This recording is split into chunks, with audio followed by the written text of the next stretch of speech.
Todos ya sabemos que son las creepypastas, esas historias de terror que tienen la función de dar miedo pero que en la mayoría de casos terminan dando pena ajena por cosas como una pésima escritura y una narrativa absurda que hacen que las historias vayan de mediocres a tremendos abortos infumables. Sin embargo, hay algunas que, sin llegar a ser obras maestras narrativas o dar excesivo miedo, consiguen crear una narrativa lo suficientemente interesante para no sentir que has perdido el tiempo. Y el día de hoy les hablaré de una historia que me sorprende que no sea más conocida, y es la de Ed 216, una creepypasta basada en la tan querida serie de Ed y Eddy.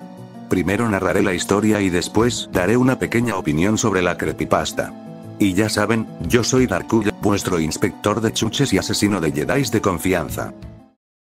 La historia comienza con nuestro protagonista, al que llamaré Henry, contando que de pequeño le encantaba Ed y Eddy, que era su serie favorita, y un día, mientras buscaba capítulos por internet, se encontró con un blog dedicado a la serie. En este blog la gente hablaba de temas relacionados a la serie, además de compartir dibujos, ilustraciones entre otras cosas. Luego comenta que uno de los usuarios más activos era alguien que se hacía llamar 216, que compartía todo tipo de material referente a la serie, denotando su gran fanatismo por esta. Más tarde, Henry vio que este usuario publicó hace unos días una foto de lo que parecía ser su habitación, donde tenía en la pared dibujos de todos los personajes de la serie, a excepción de las tarambanas y del hermano de Eddy, pero se podía ver que Rolf, Kevin y Jazz tenían dibujado un punto rojo en la cabeza.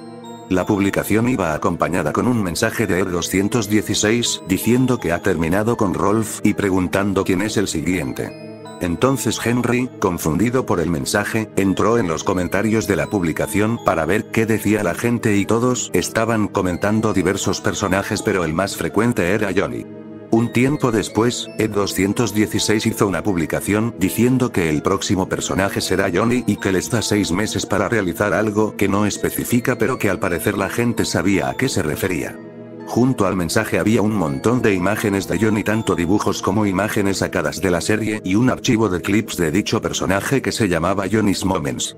Henry quedó completamente confundido, ya que no entendía qué se supone que había que hacer, y fue a revisar publicaciones antiguas de Ed 216 y se encontró con una de hace 6 meses, que era igual que la última pero con temática de Rolf, y también iba acompañada del mensaje de ya saben qué hacer. Henry siguió viendo publicaciones de este usuario hasta encontrar unas con temática de Kevin y Jazz, y en la de esta última, que era la más antigua, ninguno de los dibujos de los personajes de su habitación tenían un punto rojo, pero en la publicación de Kevin, que era la siguiente a esta, Jazz tenía un punto rojo.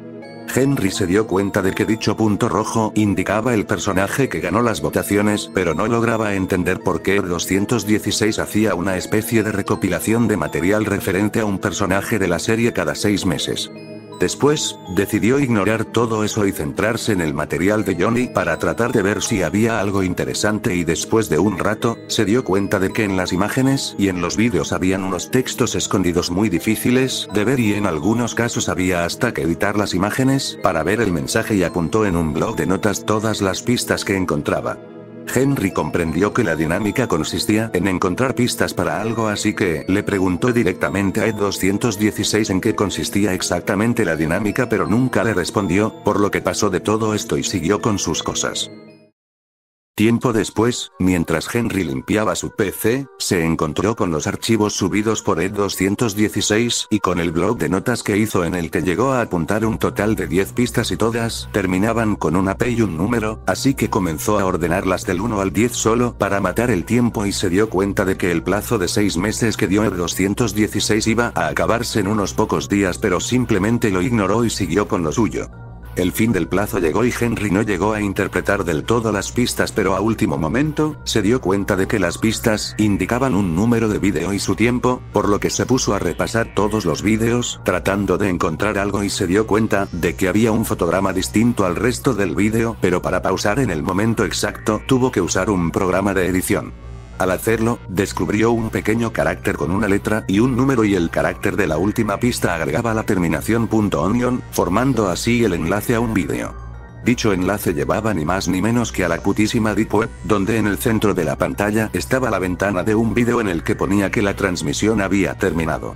Después, Henry volvió al blog y vio que Ed216 hizo otra publicación hace poco en la que decía que ya había terminado con Johnny y preguntando quién seguía, y dicho mensaje iba acompañado de la imagen de su habitación donde Johnny ahora tenía un punto rojo en la cabeza. Henry se sintió un tanto frustrado por no haber podido llegar a tiempo a ver la transmisión, pero al menos ahora ya sabía qué hacer, por lo que podría presenciar la siguiente transmisión.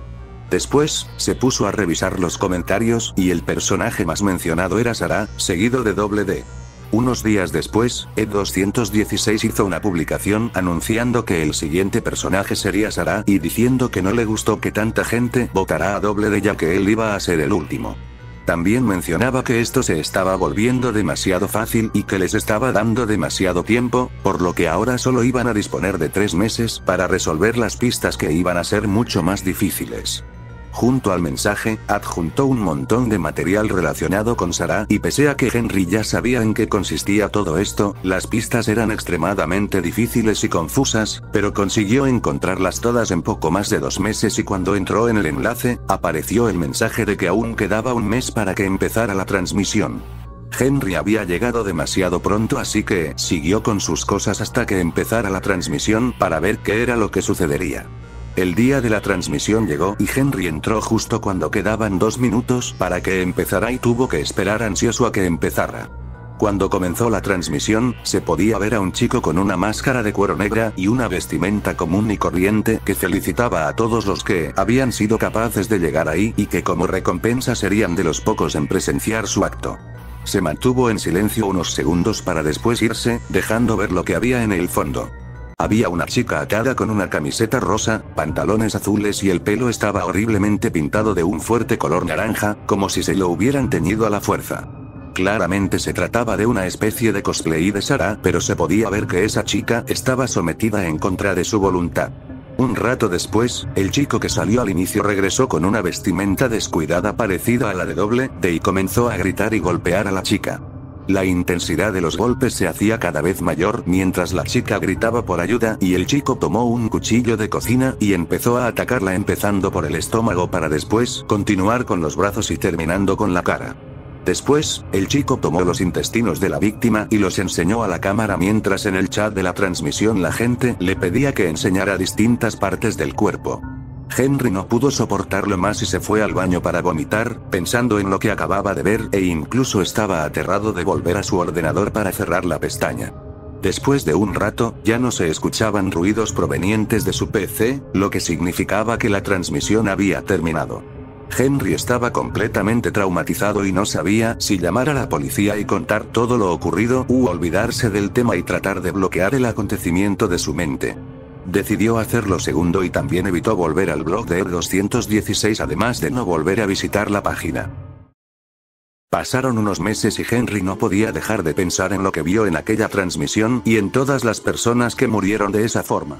Al final no pudo resistirse y volvió al blog de Ed216, y vio que la última publicación era de hace 2 meses, y en esta decía que el siguiente era Eddie, y en la foto de su habitación todos, a excepción de Eddie y D, tenían un punto rojo en la cabeza, por lo que ya había acabado con Jimmy y Ed en su ausencia. Nuevamente daba un plazo de 3 meses, por lo que no quedaba mucho para que transmitiera la ejecución de Eddie, y cuando el plazo terminó, Ed216 publicó un mensaje anunciando que ya había acabado con Eddie y que solo quedaba D, por lo que al día siguiente subiría el contenido relacionado a este. Henry no sabía si olvidarse de todo esto o resolver el acertijo y ver qué tipo de vídeo sería aquel, ya que el usuario se identificaba como D, y al final decidió resolver el enigma para ver el que seguramente sería el último vídeo que haría este psicópata. Al día siguiente, Ed216 subió el material de D tal y como dijo, pero esta vez dio el plazo de tan solo un mes para resolver el acertijo, que junto al hecho de que las pistas eran extremadamente complicadas al punto de que Henry tuvo que usar todo tipo de programas y hasta investigar sobre otros idiomas para resolverlo, y que encima algunas pistas eran falsas, hizo que Henry casi no pudiera resolverlo. A pocas horas de que empezara la transmisión, Henry resolvió el acertijo y entró en la página, en la que ponía que todavía quedaban 2 horas para que empezara la transmisión, pero se fijó en que abajo aparecían unos vídeos con los nombres de los personajes de la serie y se metió en el que llevaba el nombre de Sarah. El vídeo era lo que vio hace unos meses, por lo que el resto de vídeos eran el resto de ejecuciones y se dispuso a verlos. El primero de todos era el de Jazz, que consistía simplemente en un disparo limpio en la cabeza. Después venía el de Kevin, en el que era golpeado por tubos metálicos que parecían ser las partes de una bicicleta. Luego le seguía el de Rolf, que era bastante grotesco ya que consistía en que era despellejado vivo hasta su agonizante muerte y luego sus restos hicieron de alimento de unos perros. Continuaba el de Johnny, en el que era golpeado hasta la muerte con una tabla con una cara dibujada. Luego venía el de Sarah, que ya sabemos cómo era, fue golpeada repetidamente y después destripada viva. El siguiente era el de Jimmy, donde le instalaron a la víctima distintos aparatos de tortura en la cabeza. A continuación venía el de Ed, donde la víctima era introducida en una olla enorme que parecía estar llena de aceite y fue hervido hasta la muerte. Y por último, el de Eddie, donde la víctima fue obligada a cargar bolsas que parecían estar llenas de monedas de un lado a otro y cuando se paraba a descansar, Ed 216 le golpeaba con un látigo mientras le decía que si acaso no era eso lo que siempre quiso. Después de que Henry viera todos los vídeos e hiciera ligeros descansos para procesar todo lo que estaba viendo, la transmisión comenzó y en esta aparecía el 216, felicitando a todos por su constancia con los vídeos y por resolver los acertijos para después despedirse y salir de escena. Cuando volvió, estaba acompañado por 3 chicas con vestimentas que simulaban a las tarambanas y cada una de ellas llevaba un arma blanca, que eran un bate de béisbol, un martillo y un tubo metálico. Mientras Ed 216 comenzaba a reírse, las tarambanas empezaron a golpearlo pero Ed no paraba de reír, parecía como si estuviera disfrutando de la situación. Después de un rato, los golpes se concentraron en su cabeza pero Ed seguía riendo hasta que dejó de hacerlo pero las tarambanas seguían golpeándolo. Después, una de las tarambanas movió la cámara en dirección al cadáver de Ed 216 y dijo si alguna vez se habían preguntado qué hay debajo del gorro de Doble D, quitando el gorro del cadáver y mostrando la imagen de su cráneo roto con restos de su cerebro. Al ver eso, Henry no soportó más, cerró la página y se fue al baño a vomitar. Después de presenciar todas esas atrocidades, Henry cayó en la locura, sin poder diferenciar entre lo que es real y lo que no, pero afortunadamente Doble D está con él y podrá explicarle qué es lo que ha pasado. Como acaban de ver, la creepypasta no es la típica de un episodio perdido con sangre hiperrealista y ese tipo de chorradas, sino que utiliza la temática de la serie para contar una historia bastante turbia.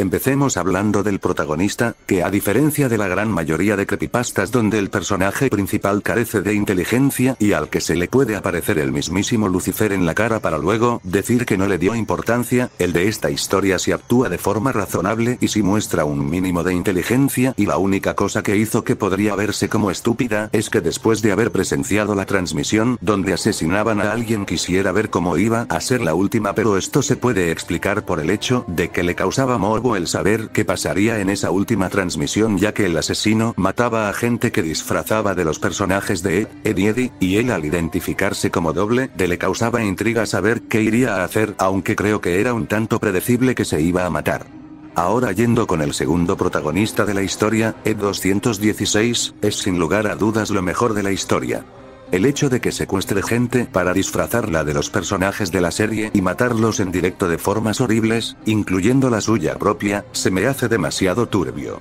Es que encima no los mataba y ya, a excepción de Jazz, sino que los torturaba de formas retorcidas y grotescas como hizo con Rolf, ya que aparte de despellejarlo vivo, que de por sí es algo muy desagradable, su cuerpo se lo dio de comer a unos perros. También está el tema de los acertijos que planteaba, y algo que yo me pregunto es por qué nadie de la página donde los publicaba hacía algo al respecto, es decir, esos acertijos eran un enlace para ver cómo asesinaban a una persona en directo, pero nadie hizo nada para detener al psicópata. Seguramente la gente solo lo ignoraba y aquellos que resolvían los acertijos eran enfermos mentales que querían ver las atrocidades de Ed 216. En cuanto a la historia en sí, pues está bastante bien y la forma en la que se narran y suceden los hechos está bien llevada ya que van al grano con lo que cuentan, sin meter demasiado relleno, algo muy habitual en este tipo de historias. Si tuviera que decir algo negativo de esta historia, sería que el terror radica principalmente en el gore de las ejecuciones de R216, que aunque puedan llegar a ponerte un tanto incómodo por la forma en la que son descritas, lo que es causar miedo como tal, no causa ni el tema de la Deep Web. Actualmente está demasiado quemado, pero el hecho de que las transmisiones se dieran en dicha página tampoco afecta tanto a la historia, ya que solo es mencionada una vez y no se le da mayor relevancia. También tenemos el final, que es bastante ambiguo y no deja muy claro qué es lo que sucede exactamente, pero lo más seguro es que el protagonista, después de ver todo eso, terminó volviéndose loco e imaginando que Double D estaba con él. Por cierto, si se preguntan de qué año es la creepypasta, pues no he conseguido encontrar la fecha en la que se publicó. Y pues bueno, eso sería la creepypasta de R216, que como ya hemos visto, es una buena historia que me sorprende que no sea más conocida y cada vez me cuesta más terminar los vídeos de buena forma, así que simplemente les diré hasta luego.